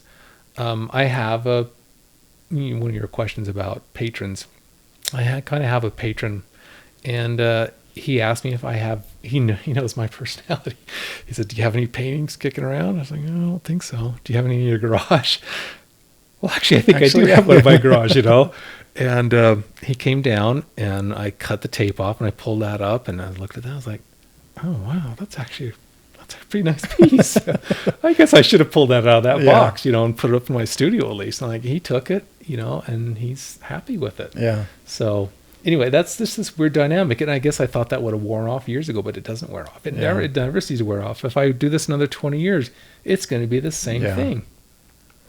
But do you feel like now you're talking about almost mentally taking a step backward to that student mentality of just kind of letting go of the commercial, which commercial, I don't know if that's it's a dirty word. It's like, because I know when I went back to the Florence Academy, I had 3 kids. I moved internationally. It was hard. 12 years out of the academy, I'm still paying for it. But for me, again, it was necessary. It was necessary for me to develop my skills in that manner. But I had a family, and there's a motivator behind that. That's your biggest motivator. And I had a hard time getting, I think, past with some of the teachers the perception that I was all about money. That because I had to be producing, I had to be working on my own, I had to be making paintings. Because I had these certain responsibilities, and it's a brilliant motivator. I feel like I was more focused. I was really locked in. I think at one point I almost said like the bad thing about that was I had that, but it's not true. That's a great motivator. It's a great motivator, and it keeps you focused. It keeps you, you don't always have to love being in front of the easel. There's parts of painting that are tedious. There's parts of the process that are work. But if you can stay locked in through the things that aren't nearly as fun, even what's the line? A bad day fishing is better than a great day at work or whatever. Yeah. A bad day painting still way better than roofing in the summer. Hey, I've done that too. We're fellow roofers. Yeah. Oh, worst job. Oh, that's got to be okay. Foundry work is a little bit above roofing. Yeah, but I think that it's not an evil thing to want to make money at this, to provide for yourself, to consider the value of what we do. But sometimes we feel that way. Sometimes we feel like that's the dirty part of it. But it can be a great motivator. But as you take a step back and can focus more on personal development, experimentation, that's got to be pretty exciting, right? I mean, to me, that was like the most magical time. My goal is to get to a place where I can just slow down. I can make, Yeah. if I make 3 works a year, great. But I can take as long as I need to. I can put it aside for a second. I can bring it back and problem solve on it. But each work would be as significant as I could possibly make it. Actually, I was talking to, so in January this year, we went down to San Diego, saw the Bouguereau show. Did you get down to see that? No, I haven't. No, I missed it. It was awesome. Yeah, it was reasons I could. I've seen, just to preface this though, I have actually seen quite a few Bouguereaus in my life. So I did feel, at least like it was fun. There's a few of mine I really would have liked to have seen in person, but San Diego in January is great. It is. And I love that museum. I mean, I saw the Sorolla show down there. Yeah. It was just astounding. Yeah, we went to that as well. That was amazing. That just brought me to my knees. Yeah. But while we were there, we went to dinner with Adrian Gottlieb, and then the next night we went with Jeremy Lipking. Who? Jeremy. Yeah, never heard of him. Right. But sorry, Jeremy. I was talking to Jeremy, and he said, people are sometimes surprised when he says that every painting he does, he tries to make the best painting he's ever done. Yeah. And on the drive home, I was thinking about that because I had taken down like 16 paintings to send to Scottsdale. We were meeting somebody from Scottsdale there, and they were taking my paintings back to a gallery there. And I looked at that body of work, and as I framed everything, stuck it in the trunk, and drove it down, I was proud of each painting. But when I'm thinking about that one statement, I try to make every painting as the best thing I've ever done. I thought, a lot of that stuff I sent was probably kind of filler paintings. It's not that it was sitting on my easel and I stopped short. It just, like, from this design standpoint, it was far more simplistic. I think I could do more elaborate, more complex work and put more time into that. A lot of the work I had sent down, I felt like was maybe a little bit more decorative than like true works of art. And I thought, is that a place where you get to? Because at some point you become stable enough where you can afford to slow down and have that attitude? Or do you get to that place because you always have that attitude? Do you know what I'm saying? I'm not sure what the correct answer is, and it's probably different for everybody. Different for everyone. But that's the place I want to get to, is where I'm not necessarily. We all have so many things we want to paint. I have a list of paintings I want to make, and I think that's a good thing. Way more could you than imagine I could ever being do. the opposite? Could you imagine be thinking, "Oh my God, I have totally no stuck. ideas." Yeah. Writer's block or something. Yeah. But not all of them are great works of art, and I have limited time. I've got a fatty liver. I'm probably not going to last much longer. So how do I, if I have limited time, which we all do, what do I really, if I have 60 paintings I want to make, what are the 5 that have to be made? That's the place I want to get to mentally, is where I can slow down enough to just create. Anything that I spend time on is the most significant thing I could do. But do you know that going into it? Do you know sometimes? I mean, I guess. I hope for it, ideas. But I don't know how it's going to end.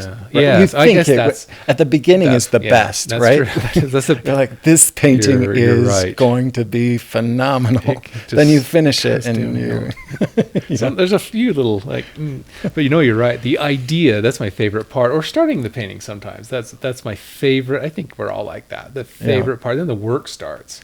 Yeah. But yeah, it's like, because I have these ideas of, I was working with, I'd always want to do more multi-figural pieces. I've always focused on the figure. And I thought, I started seeing shapes more. I started playing with shapes more in my head. So I started working with more than one model at one time. And I thought, oh my God, I'll use this term legacy. This is my legacy. This is what I'm going to be. This is what I'm going to be known for. But I got into working with these figures, and there's still a lot. There's so much. Anyway, I found myself overwhelmed overwhelmed with the information that was coming at me. This is just recent. This is within the last couple of years.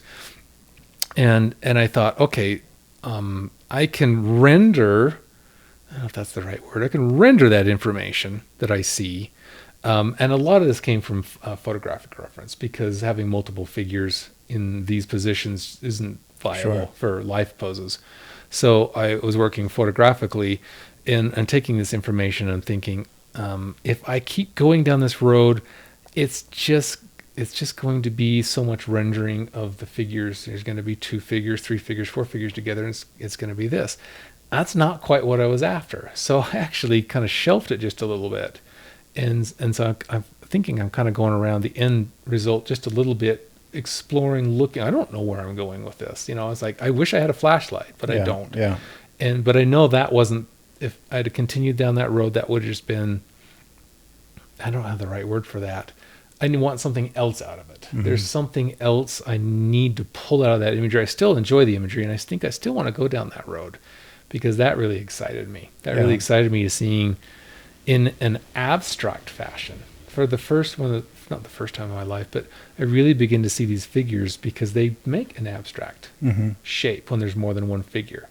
Yeah. And I just, again, I say I was in over my head with the imagery and what it could convey. And I don't know, I don't, so I was going back to answer that question. Do you really know going into it, this is going to be my, a magnum opus, maybe an idea, because that's my idea. I have these multi-figures, but I don't know if I'll ever be able to realize on paper or canvas where I want to go with that, because I'm in the dark. I'm in the dark with this, and it's exciting as much as it is nerve-wracking to know that you're in the dark and you don't know where you're going with this. Yeah. But I'm going with it regardless. And we talked earlier about that being, and again, we use that word commercial. That's as far from being commercial as you can possibly get, because I don't have and that's refreshing to me, I guess. It's like, oh my God, I have 1 week to complete this painting because this gallery or this show needs it. I don't have that constraint any longer, and I'm excited about that. Not financially excited about it, but as an artist, I'm really excited about that, and I'm not in a hurry. I shelved it a little bit, and I might get back to it 2 months from now. I might get back to it 5 years from now. I don't know. Well, I have this idea that I think is true. It's a running theory, and we have our theories. Keeps us going. I really think, because I just completed a multi-figure painting at 17 figures. It was huge. Yeah, I don't know how you did that. Well, I feel like there was so much struggle in it, and so many things that were hard to solve. I had really high hopes for it. I really thought, this is going to be a turning point. I'm really going to nail this. And then I think I got 90% of the way there. And I think that a lot of paintings I see by a lot of us are like 90% to master works. And the reason I say that is not to be detrimental to other people, but I read a quote, and I've read a lot of 19th century biographies, and the commonality through all of them is the constant interaction that artists had with each other back then. Yeah. They would have rows of townhomes that were specifically built for artist studios, and you'd have Waterhouse and Leighton and Whistler and Alma-Tadema, and they're in such close proximity. In the Edwin Austin Abbey biography, it talks about. To read that. It's so great. I love his work. It's by E.V. Lucas. God. It's a 2-volume set. It's one of the best. It really brings you into that world. But it talks about how Edwin Austin Abbey and Sargent were sharing a studio in Great Britain as they were both doing the Boston Public Library murals.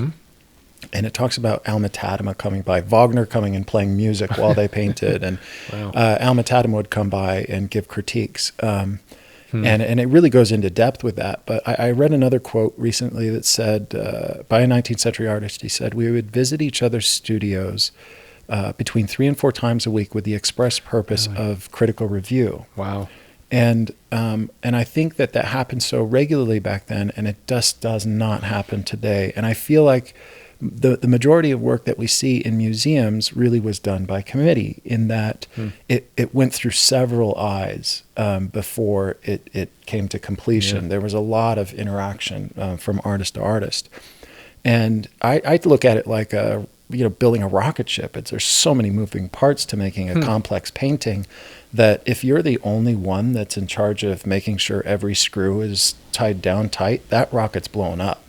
Do you know what I'm saying? Yeah, especially since I have dyslexia. I'd be turning the things the wrong way. But I felt like that with the painting I did, that I got 90% of the way there, but there's certain things that I could have taken in that painting and probably refined, adjusted, whether it's edge work or the balance of contrasts or color harmonies or whatever, that if I could have taken it that far, if I would have had 4 or 5 more eyes looking at it, I think I could have just, problem solved for those few other things and made it that much greater a work, that much more successful a work. And I think, I've heard a lot of people talk about how no living artist is as good as the 19th century guys. And I believe that to a degree, although I think there's a lot of people getting close. But I think one of the major things that's holding us back is the lack of interaction and the lack of critical review, in part because a lot of us are too fragile for it, but in part also because there just doesn't really exist that environment or a social interactive expectation. We live even you and I live an hour apart. Right. We live in all parts of the world. Yeah. So there's not this grouping of London or Paris or even later in New York. Right. We're everywhere. Yeah. And so you don't have you can't. But even the people you could do it online. But that's I not remember quite in the same Florence thing. when I was there. I know there's people that had studios literally that their studio doors were inches apart, and I'm like, oh, this is awesome. It's so cool that you can look at each other's work and get feedback, and they're like, oh, I haven't been in a studio for 6 months. New York, same thing. I'll be like, oh, it's awesome. You guys all live in New York. I wish I'm so jealous. I can't be in New York around all these amazing artists. And I'm like, oh, I haven't been to a studio for 8 months. So there's a difference in our. Well, it's hard to, New York's hard to navigate. Anywhere you want to go in New York, it takes at least 40 minutes, that's right? True. Well, yeah. But yeah, I mean, I think that's a huge part of being an artist today that is very, very different than the 19th century. It's that regular interaction. And, if you're talking about doing multi-figure narrative, I kind of like the idea of that as well. I'm trying to do more and more of it, but that's where I struggle. That's where I find and that's why I have a school. It's one of my big motivations for having a school is to try and manufacture a community of people that are well trained, that can probably at some point after graduating will stick around, and they'll develop on their own and kind of get out of from under the umbrella of the school, develop their own touch and whatever. But they'll be around and we trust each other. We care about each other. We want to see each other succeed. And I'm trying to sort of manufacture a community of people that can make me better, that can take me that extra 10%. Because I feel like I'm capable of doing better work, but not by myself. Does you know what I'm saying? It's one of the reasons I'm kind of motivated to do this podcast too, because I want to deepen relationships that I have and force myself to get out and interact and see other people's work and have these conversations. You're the most dangerous kind of artist. You're going out there you're meeting all these different kind of artists and pulling things together. That's dangerous. Yeah, I just feel like I need it again, like I needed the academy. I need to get beyond me. I'm not particularly talented. I need to fight and scrap for every. Well, that's been me too. Yeah. I guess I'm lucky, although I haven't really joined as much lately. And lately they've been doing it online because of COVID. But just here in Salt Lake, I have a small group of artist friends. Yeah. And they're all art trained. I mean, they're not all actively full-time artists, but they get together every single week. Yeah. Take your art in there, have some. Yeah, I think you were telling me about this. Yeah, it's actually really great. And I just kind of. If any of you guys ever watch this, we did it a few times on, it wasn't Zoom, but it was another one. So we've been doing it online, and then I got busy with my garden project, and I'm so tired at night I don't have the energy to do it. But I did join him for a couple weeks with that. So it was online. It's not quite the same as being in person. Sure. But I remember thinking, like, I do like this. This is a good thing. Yeah. Because you put your piece up there. And this is interesting because, you respect all of them. Yeah. But it's interesting in this particular group, they have such different, backgrounds. Yeah. So you get a little slice of from each angle on your work. Yeah. And then they put their work up there. So that's actually been I think I'm pretty lucky to have fallen into that. That's good. So, that's like what you're saying, you do with your students and things. Yeah. I think everybody needs that. Yeah. Yeah. I think it's a huge important thing that, I think if more people did it, you have to be kind of develop a hard shell. Well, when somebody criticizes your work, it reminds you that you're not as perfect as you hoped you were. And right? What's funny is I used to go to it more often, driving your pieces up there. You're a little nervous going up there. It's like, oh my God, but I need this. So you need it. Yeah. And you put up and you just start. I know these people really well. We're all really good friends. You start to sweat. You're sweating. You're like, oh my God, what are they going to say? And I learned, I'll go back real quick to Ed Fraughton, who I worked for. Another thing he would do is you could bring your pieces in. It doesn't matter if they were sculpture, drawings, or paintings, and he'd give you a critique and say, hey, Ed, could you give me a critique on this piece? Oh, sure. After work, bring it up and we'll go over it. Yeah. And he never placated you. I noticed after a while, he may have actually told me this. He said, for every 2 bad things I say about it, I'll say something good about it. I don't think he ever actually said that. I think I noticed that. But he never, where was I going with this? He never tore it apart. He never just tore into it. He would say, this is wrong for this reason. This is wrong for this reason. I know where I'm going with this. But this is great. You did this wonderfully. Keep doing more of this, work on this. And every critique, so that's where I'm going. I would leave. I would always feel like, oh my God, I cannot wait to get home and work on that. I was he had 30 things wrong with my painting, but I never left out of there just thinking, I'm the worst. Go burn this. Yeah. So the other thing I learned from him was shut your mouth. When someone, especially in Ed's, he's just light years above me. The guy's amazing. Shut your mouth. When someone's giving you a critique, you do not defend yourself. Yeah. It's like, oh, but I meant to. I was going to.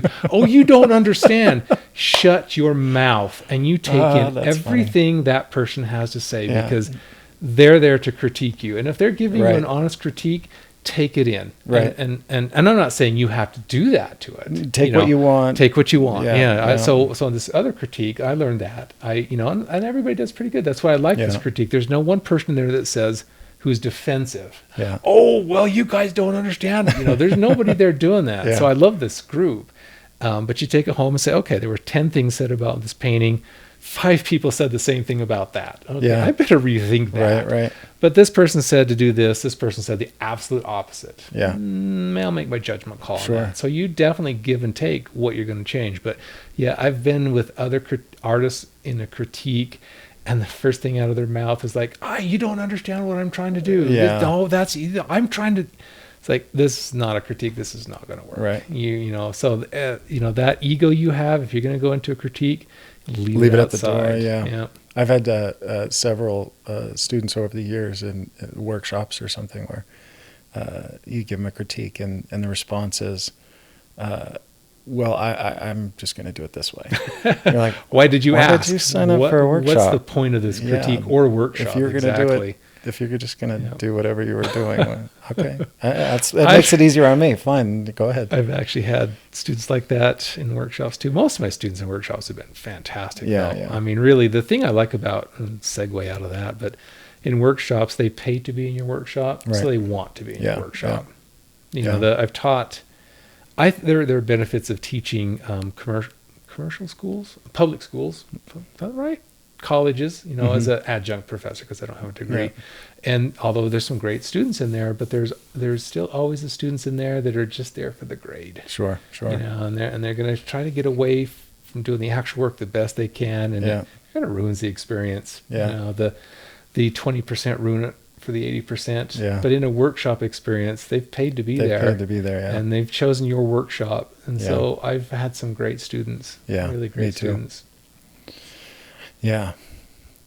Well, I want to see what you're working on now. I think maybe we'll wrap up this part of the conversation and move over to your easel so we can see what you're doing. And it'd be exciting to hear kind of your thoughts on, as you are kind of slowing down and doing some experimentation. I love the drawings you've been posting. I've been trying to focus myself a lot more on shape making, and I think the way that you're using line, the way that you're simplifying shape and designing these shapes is just so aesthetically beautiful. Thanks. So let me say at this point, thank you for letting me come. Thanks for taking the time to talk. I hope that people like this. I'm hoping that this slight buzzing is not translating into the audio, but it might be. I'm sorry if that's annoying to listen to, but thank you so much. Thank you. And we'll do a little section on where just looking at a couple of the things that you're working on currently, if that's all right. Yeah, that's great. Like you said, the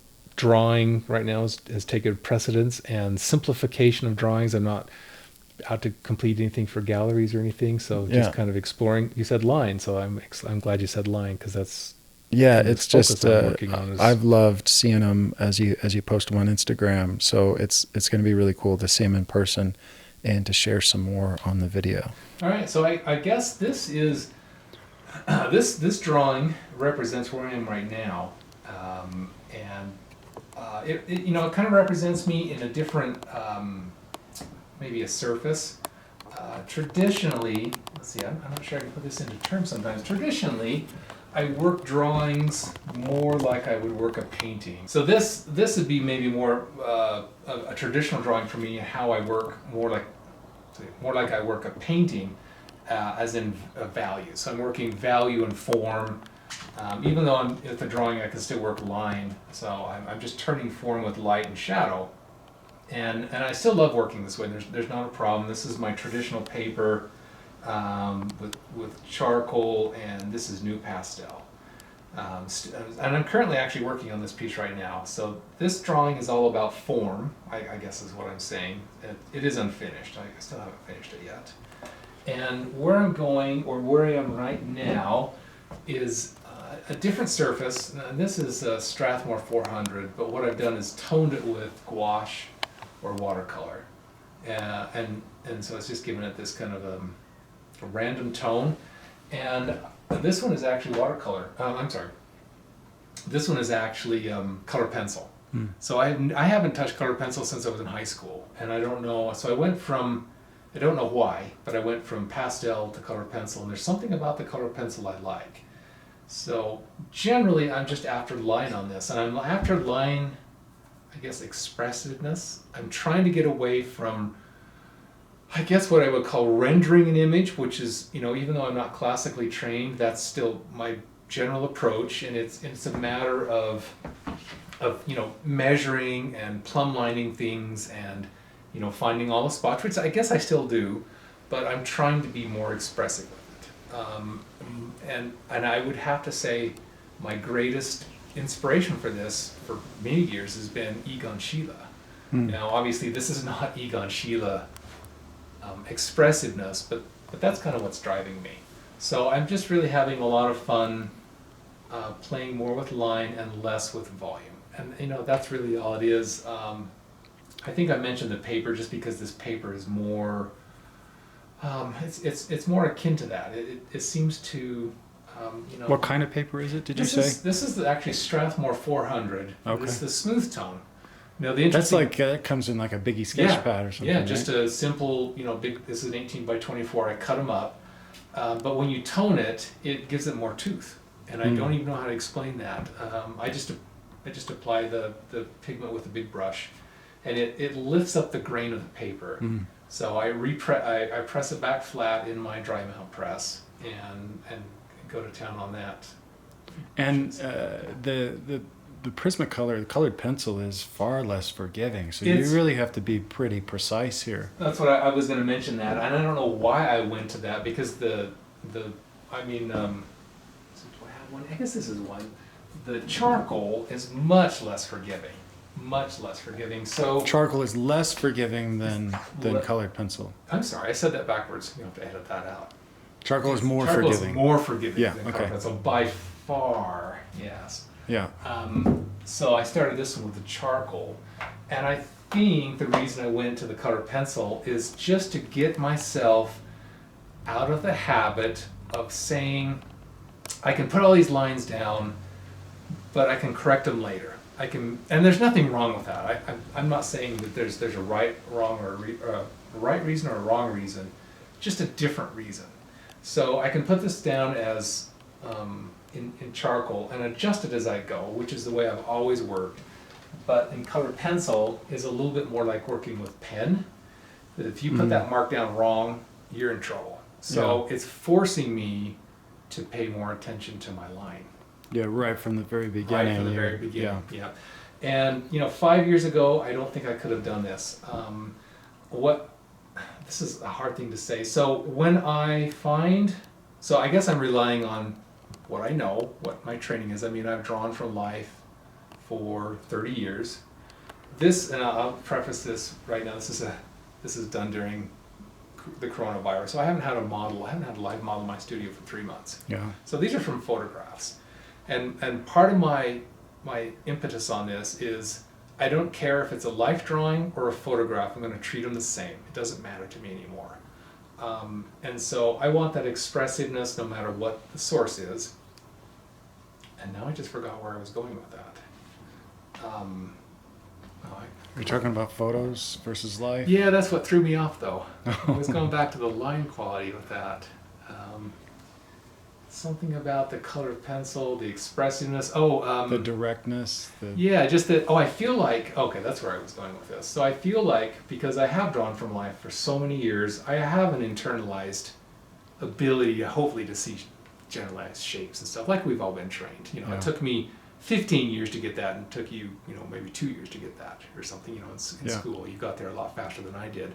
But that training that life drawing and other things gives you, I'm hoping is in there. So when I start these drawings, I do no measuring whatsoever. Mm-hmm. These are just completely intuitive drawings. And so I'm kind of doing this strange exploration of my right side of my brain a little bit more. Yeah. Less, I guess I don't always start out with exact measuring, but I do measure a little bit. You hold your hand up, even if you're doing it internally, you're kind of measuring. And I'm trying not to even do that. I'm trying to just express myself in an expressive line. And I've actually been quite happy with how they've been turning out. Now, but you also have developed over the years you've developed a strong foundation for what good proportion is. I suppose that's kind of a lot of that is probably second nature at this point. That's kind of what I was trying to say in my bad. Things sound good in my head, but they don't necessarily come out of my mouth that great. I think that's what I was trying to say, and I think ultimately it comes down to confidence, which can be a little lacking sometimes. But I'm trying to trust myself when I come up to do these, and it doesn't. I don't want to make you think that every one of the drawings I do turns out. There's a whole bunch of them in the trash. There's a whole bunch of them in the drawer that did not turn out. Yeah. But when I sit down and I turn some music on, and I don't have anybody in the studio, I'm not doing it for a gallery. I'm doing it for myself, and I just turn on that weird little. It's this weird little bird, this little voice way in the back of your head that doesn't get heard very often. It says, "Yeah, man, you got this." Yeah. And you just start doing it, and that's why I was saying the colored pencil. The colored pencil is part of that, saying like, the nervous part of me says, "Oh my God, don't screw it up. Don't make the wrong mark." But if you let go of that fear, and it's just like almost somebody. It's like somebody else. This is weird. I've never said this before, but it's like somebody else is drawing. It's kind of creepy, and it just takes over. And all of a sudden, you come back with all these little lines. You're like, "Did I do that?" Yeah. I mean, I've never been able to do that in my entire life because I've been so worried about. It's got to be that leg has to be the right length, the right. And I'm thinking that's the right muscle. You know, there's the bone. I'm thinking all this anatomical stuff in there. But I'm trusting myself that I maybe know that now and say, okay, Bryce, you know that, forget it all now. You know, let it come out and see if it works. And it's working. It's at least working sometimes. It's that subconscious intuition that it's really hard to trust yourself. It's really hard. But when hard. you do, when you let go, all the training, it's like playing again, to go back to me being a sports guy, it's like shooting a free throw. If you're doing it in a time in the game that doesn't matter, you don't think about it at all. And it's just muscle memory. Muscle memory. And it's when your conscious kicks in, when there's 1 second left, you're down by 2, or you're down by 1, you got 2 free throws, and you miss them both. That's because you can't just let your intuition take over. You're not accessing. You're not allowing that nervousness, that fear has shut that off from you. And all these years, like, I've always just been a little too nervous to like allow that in. It's like there's too many mistakes to be made. There's too many, like the gallery's gonna say, oh, we don't want that. That's not gonna sell. That's not gonna. And so this fear just builds up all these roadblocks. Or even like if this doesn't work out, I'm gonna feel like I wasted my whole afternoon. Exactly. I can't tell you how many afternoons I've wasted doing this, but it's fine. As I walk out of here now for the first time in my life. Instead of walking out of here with my head in my hands thinking, oh my God, I just wasted a whole day. I walk out of here and say, well, you know, I think I'm going somewhere right with this, even if it didn't turn out. I don't know. This is horizontal. I don't know if you can get that one. So here's another one I started with the model. I exaggerated all the forms. And this is as far as I got with it. So it's I don't know where to take it. So this is back to charcoal. But it just, I don't know, strange as that sounds, it just kind of came out of me. And it may not be anatomically correct everywhere, you know, it may have elongated, and I think that's the thing that excites me. It's like, you know, I don't care if her legs are longer or her arms a little longer. It's a lot of aesthetic decision making. Right. Yeah, she's a super lean, long model. She's so light and thin. I thought, you know, let's exaggerate that just a little bit. Where the old me would have, you know, again would have been measuring everything out. Let's make sure we got the widths and the heights right. And you know, the funny thing about that is you end up making more mistakes just because you are so nervous. You know? It's one thing that I struggled with early on was asking myself constantly, is it right? Is it right? Is it right? Is it right? Is it right? And relative to whatever my observation was, relative to the source material, whether that was photography or life or whatever, I'm constantly asking that question of, am I getting it right? Meaning, is it correct? Is it exactly what I'm observing? Which is very academic, right? But what I've switched to that's been really useful for me was asking, is it right relative to accomplishing the concept? Right. Is it right relative to the aesthetic value way to of it? And that's exactly. That was a really hard thing to come by, but it seems like that's what you're doing, and it's so. There's a freedom in it, but there's also, I think that's where the beauty of art is. It is. I think so. Yeah, the expressiveness, the creativity comes from that, doesn't it? Yeah. I mean, how many sergeants are there that have poor proportion, or Rembrandts that have bad proportion, and you just don't care? Yeah. They're just so amazingly beautiful. They're just magical, aren't they? Yeah. Yeah. That's you know, again, like back to Egon Schiele, his drawings are they're sometimes so strange and disproportionate and odd, but I'm just completely drawn into them. Yeah. I love what, you know, 100 years later, he's just in love with what he was doing. Yeah. They just speak so much. And, you know, Klimt is kind of part of that too. You know, Klimt's always been one of my favorite artists. You know, I love this. I mean, Sargent, Zorn, Sorolla, Rembrandt, they all... Yeah. They're just giants in my world. And in part because of the freedom. There's something that maybe Bouguereau had, or an Alma-Tadema, or Jerome at his worst had that felt contrived.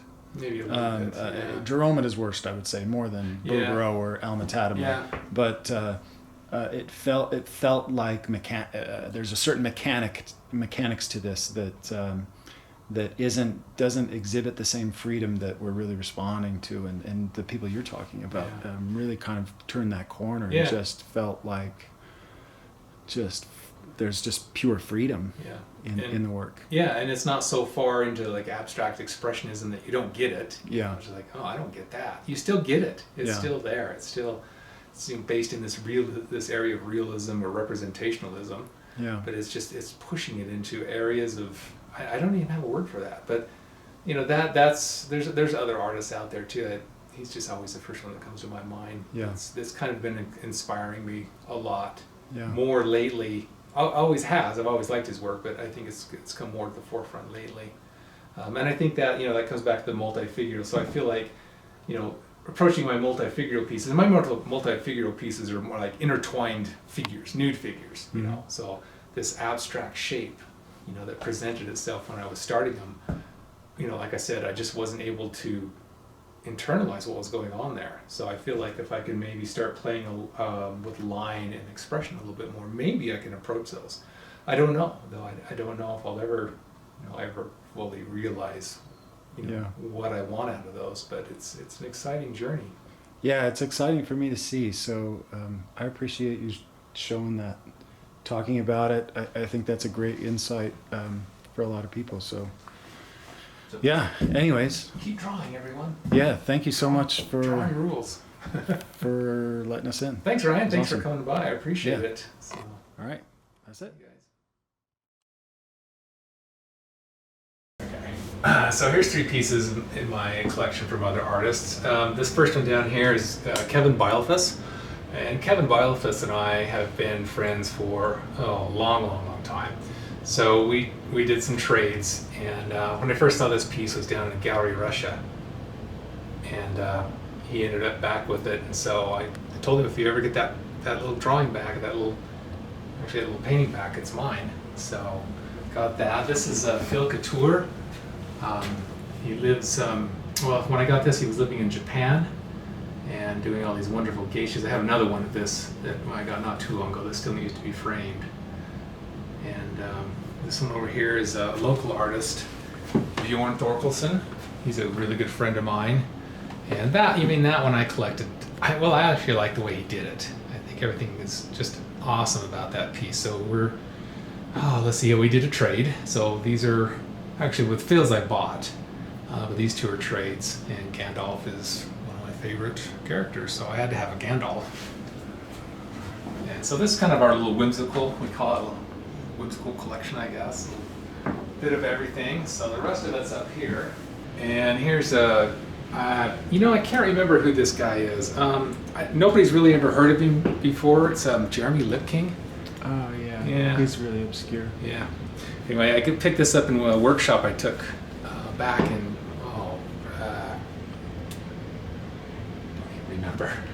A workshop I took up in the Sierras. I watched him paint that waterfall, so I had to have that piece. And that's kind of the jewel of my collection. This is Nancy Guzik, which I picked up at an auction. That's a Kurt Allman frame, right? It is a Kurt Allman frame, yeah. She had it framed, and it looked great. That. There's probably glare all over those. A little bit. It's all right. And here are another couple of gems in my collection. These are Camille Pissarro. A couple pieces she did in Italy. Really happy to get those. And over here are more. Let's see, this is a Rick Graham.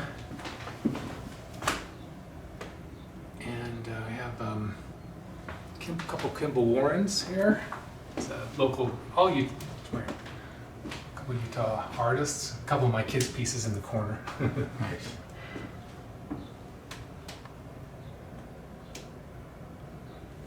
And actually, the Kimball Warrens are pieces my mom collected probably back in the 1990s from him. I believe she took a workshop from him. I had those pieces forever, so I had them framed and put them here in our landscape collection. And the last one here, let's see, actually there's one more over there. This is a Liz Robbins. So this is a trade. We did a trade. I tried to do as many with the trade as I can. Yeah, just because I'm an artist and not a collector. Financial difference there. Yeah. And then this is actually, I don't think you probably can't get a very good shot on this. That's the Kevin Quarter. Oh yeah. May not be the best place to put it right next to a window. That still glows off the It does, though, doesn't it? off the wall. Yeah. Yeah, it's glorious. That right there is a Robert Duncan. Robert Duncan's a good friend of mine. And we did a little trade. So we were painting, that's up at Star Valley, and we were painting right next to each other. And we were painting the same thing. I was painting just the scene just a little bit to the left. And when we were all done, I looked at his and I looked at mine, and his was 10 times better than mine, 20 times better than mine, and I had to have his painting. So I got it from him. And yeah, so kind of that personal connection. Yeah. And when, like the Lip King piece, watching him paint that in that workshop was astounding, especially when I tried to paint that waterfall, and it looked awful. This is one of my mom's pieces. Oh, nice. So we got a few of hers around the house. And we have that's a little one of my mom's there, Betty Liston.